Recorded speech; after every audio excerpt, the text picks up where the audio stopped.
we've talked a little bit about the philosophical framework. Let's spend a bit of time talking about how we teach this stuff, what it looks like in practice, and what are the sort of principles behind the practice.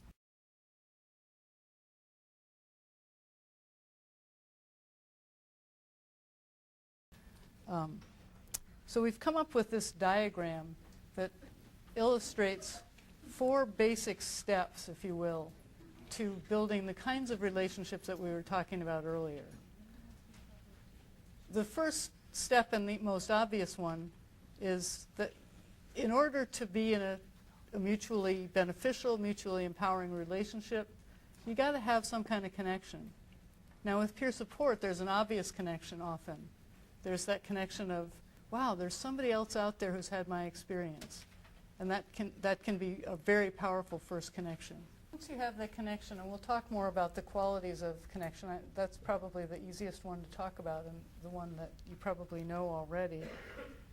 If you approach the relationship with assumptions, without sort of looking at your beliefs and without looking at your experience as your own, you can get caught up in assuming an awful lot about the other person and about their circumstance.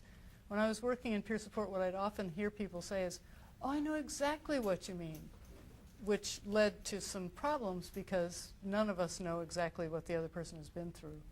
So that connection in peer support is very powerful. It can also be quite limiting in that once we make a connection around something that we have in common, particularly about something that's a negative experience, we can get stuck commiserating. And so we've developed this process to be more reflective of looking at the whole person and the whole relationship. So after this connection point, we begin to think about how we've come to think in the way that we've come to think. What's our frame of reference? What's the context within which we've learned? And particularly, and more importantly, what's the context in which the other person has learned? How did they come to think in this way? Because what happens is we hear sort of half the story. We hear people's words, but we don't listen for all that's behind that, all the stories that led to that, all the meaning that's been made around that. And we get stuck with what's on the surface, and that can be a problem. When you pay attention, when you're able to actually step back from your own experience and think about how you see, and this is a tough concept, but lots of people know this as mindfulness. It's a concept by which we take a look at our own assumptions and we're curious and interested about the assumptions of the other person rather than just operating from the way that we see and the way that we know.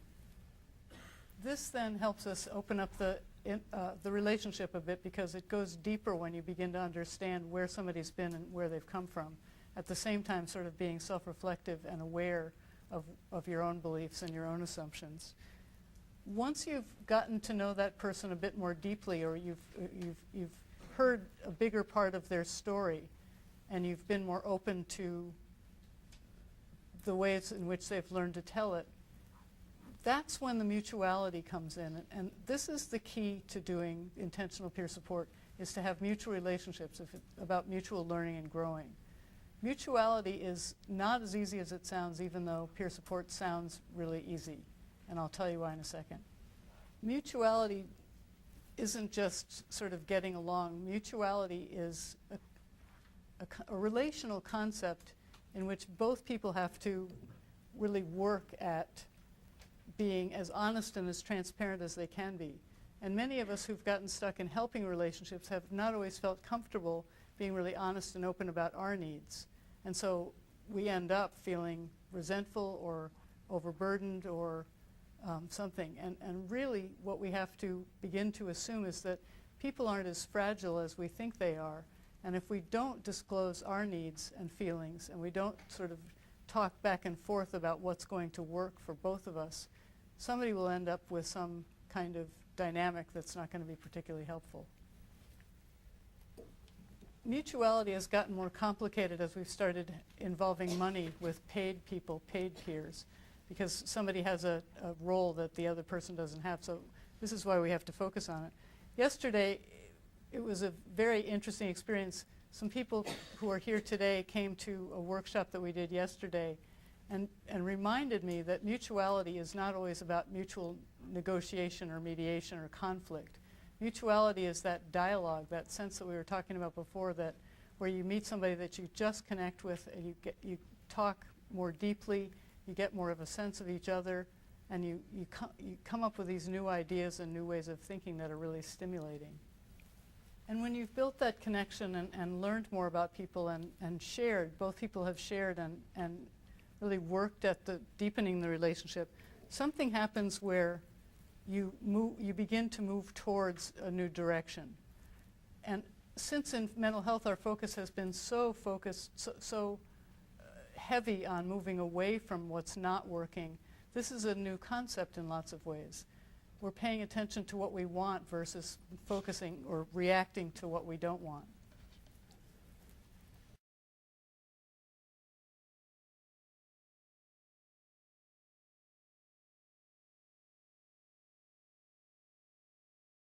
So none of this is going to surprise you particularly, and as I got reminded yesterday, it's very easy to talk about this process. It's very much more difficult to do.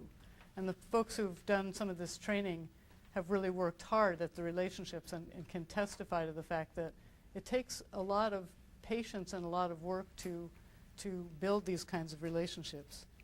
But just to go through some of the qualities, and this is probably pretty obvious to you, some of the qualities that are inherent in building connections are things like simply being present, being open and available, being willing to come in without a whole lot of assumptions, or at least being self-aware of what your assumptions are. Being patient to build the relationship.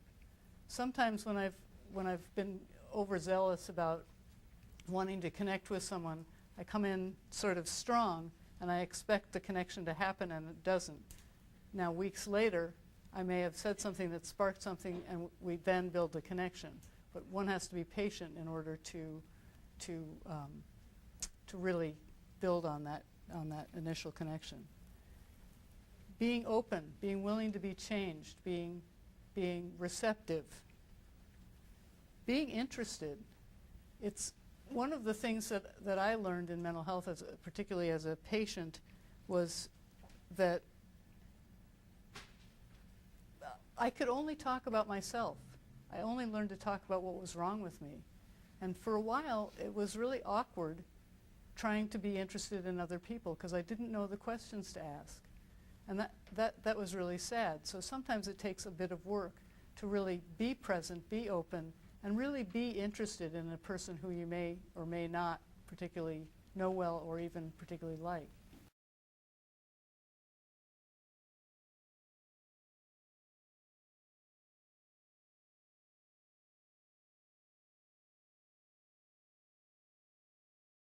But we all know that connections don't last forever. We say things, we do things, things come up that get in the way, and we disconnect with people all the time.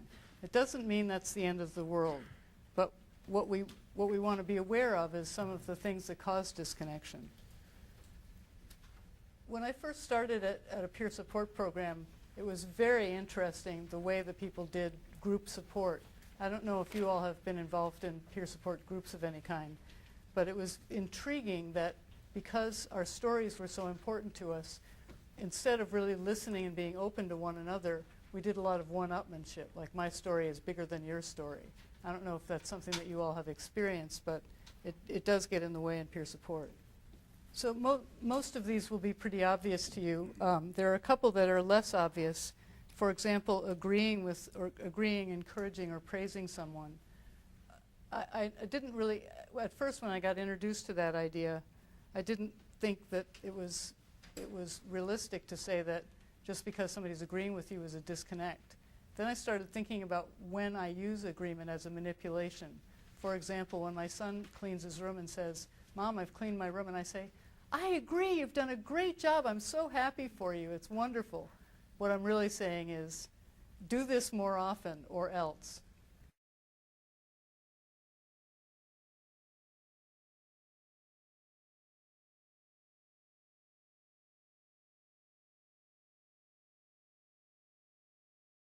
The good news is that even if you have a disconnect, even if it's subtle and you're not really sure what happened, there are tools to build a reconnect. And we do this all the time in conversations where, I mean, it's been particularly interesting for me being here, not speaking much Japanese. In fact, I have about 4 words.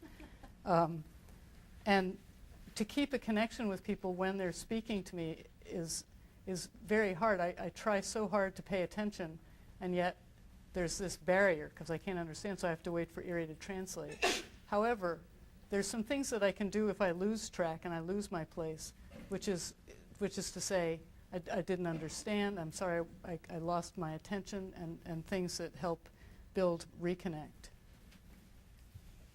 So this connecting part is tremendously important to notice when you have it, when you don't, and when you need to reconnect.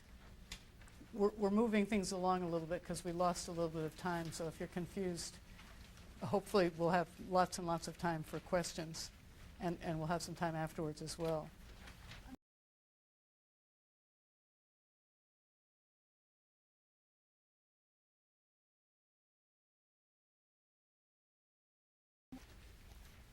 When we talk about worldview, it's a tough concept to wrap our heads around because it's hard to step back enough from our own experience to bear witness to our own ways of thinking and doing. So worldview focuses on the inner process and thinking about and learning how we see ourselves, how our beliefs have been built, how our values impact our relationships, how our beliefs affect our assumptions.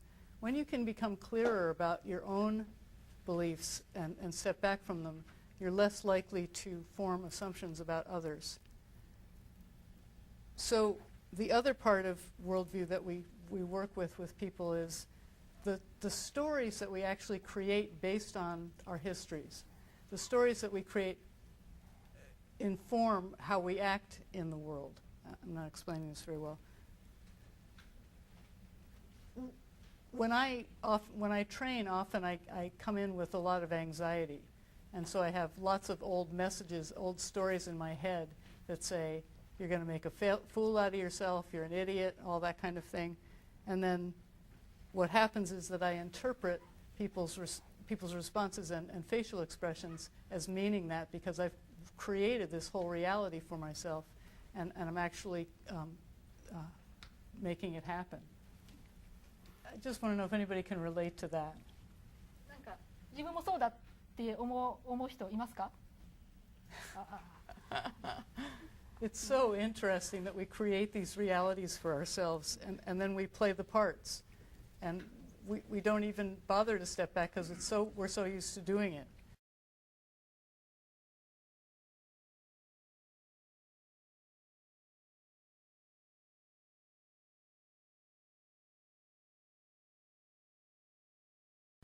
So the formula that I think Stephen Covey came up with that I really like is you basically have to change the way that you see the world in order to do something different and get something different.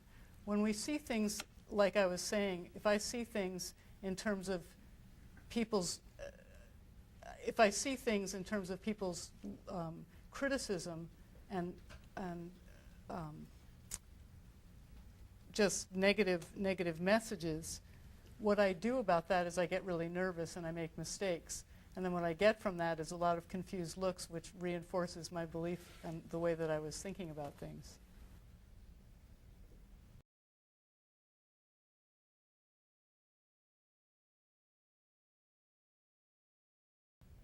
So we'd like you to do just a little bit of an exercise that's kind of fun.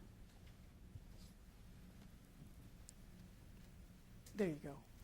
I know the picture isn't particularly clear in here because of the light, but what I'd like you to do is, for a minute, think about this woman that's sitting here as someone that you might know. Your initial, just write down, if you would, your initial response to what you think is going on with her, or what you think is going on in the situation, and based on that assumption, what you would do about it, what you might say or think or do, just sort of to get your knee-jerk reaction. That's an intriguing response, because if you think that she looks depressed and you respond with, gee, you look really down, or I hope you get better soon, and she's not depressed, or she's just deep in thought, or something else is going on, you may actually start a conversation with her that's about depression. Because if somebody said that to me and I was somewhere else in my head, and somebody said, gee, you look really down, how's it going, you know, is there anything I can do? I might think to myself, gee, do I look that bad? You know, what's going on? Is there something wrong? And then I might think, maybe I really am depressed. And now you, based on your assumptions, have created this whole conversation. One time we showed this slide, and like this gentleman, someone said, boy, she looks suicidally depressed, and I would call the police or an ambulance. Can you imagine what would have happened if that had happened? Somebody said, maybe she's won the Nobel Peace Prize and she's just thinking about what to spend her money on. So you can begin to see how powerful our assumptions are, just in the way that we see creates these conversations. And then what happens is we create this whole story that, you know, informs our relationship. Now I'm going to ask you one more question, and just think about this for half a second. Does your assumption change if I tell you that she's sitting in a psychiatric hospital? It's great that you're that self-reflective, because I think that often what happens is we assume a whole lot based on the context of within which we see people.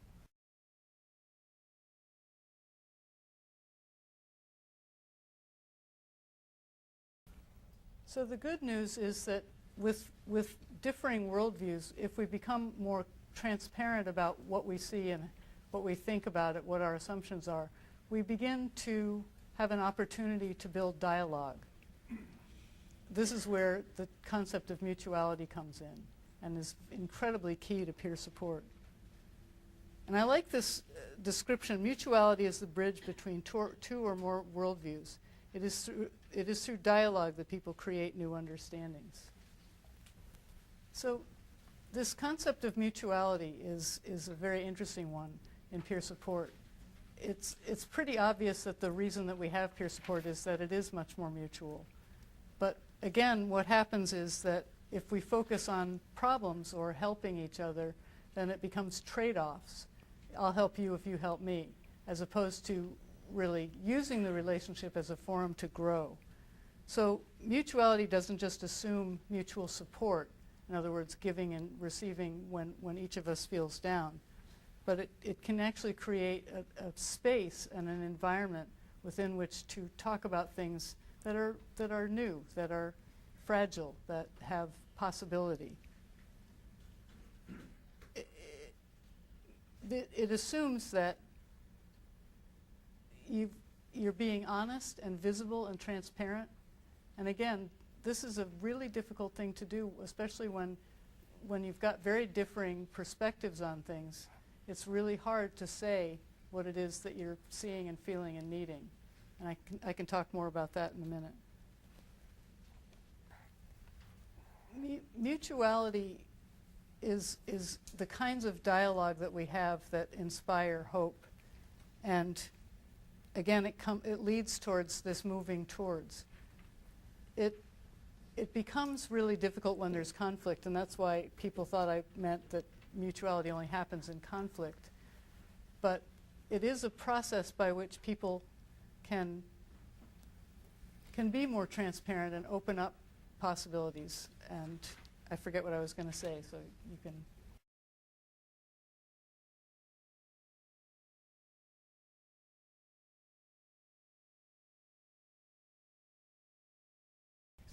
So let's go through some of these statements, because these are pretty typical peer support kinds of interactions that you'd hear, particularly in paid positions or clubhouse positions, role positions, where one person is truly hired to be there for another person. And I want you to think about, is there mutuality in the statement, I'm here to help you with your recovery? Just think about what that's really saying for a second. I'm here to help you with your recovery. So I'd just like you to think for a second, where is that relationship likely to go if I say to you as a peer, I'm here to help you with your recovery? What's likely to happen in the relationship? And so very quickly, one person becomes the expert and the assumed helper, and the other person becomes the recipient.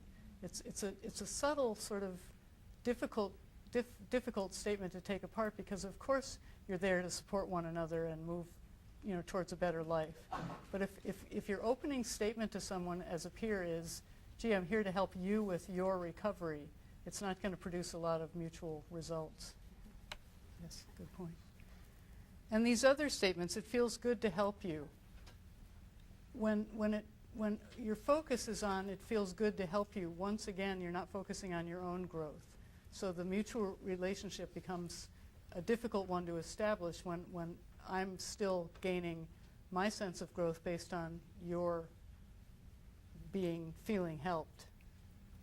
And the ever classic, you should try the same thing that worked for me, is the assumption in that statement is obviously, it's obvious that one person is sort of giving another person advice, which isn't always the best. But often in peer support, the reason that we bring people together is that sharing experiences is a big part of what we assume peer support is about. However, if we get into thinking that peer support is about sort of mandating our experience onto the other person, we get into all kinds of trouble.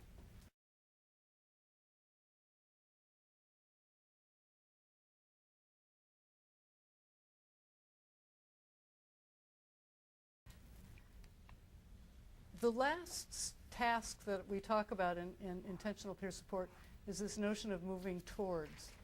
And out of all of the other steps, connecting, getting familiar with somebody's perspective, building a relationship on mutuality, out of that comes this energy, this sense of moving towards, which is very different, as this gentleman was saying over here, that it's different than focusing on disabilities and what's wrong, moving away from what's wrong.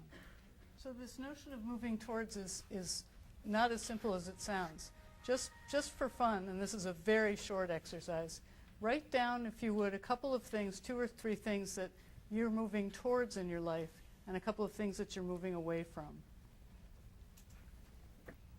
So this is a very subtle shift, but very important, and I imagine that those of you who have worked with RAP have a really good handle on this moving towards business. You're trying to move to create the life you want rather than preventing the life that you don't want.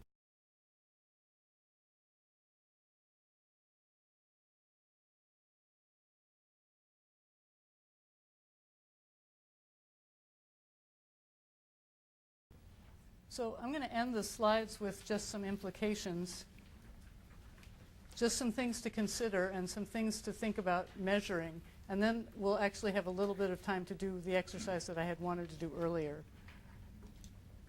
I'd like to consider that this notion of measurement is possible in peer support. And one of the things that we want to be looking for is the fact that these new relationships, these new mutually empowering relationships, are a model for other relationships. I talked about that a little bit before. But if we can begin to imagine that ripple effect, that's not just recovery, that's social change. And I think that's an incredibly important part of what peer support is about. When we listen deeply for worldview, we actually become more open to opposing views. We see them in a new light. And that, again, that has much more implications for social change than just individual recovery. When these conversations happen, it changes the conversation in the community because we no longer see each other as sick or disabled or ourselves just as professionals or not able to help. We actually see the shift from professionalized services to community responsibility, and that has huge global implications. If we were actually able to use community to support itself, to support one another, to learn from each other, if we really had that intent, the world would be a completely different place.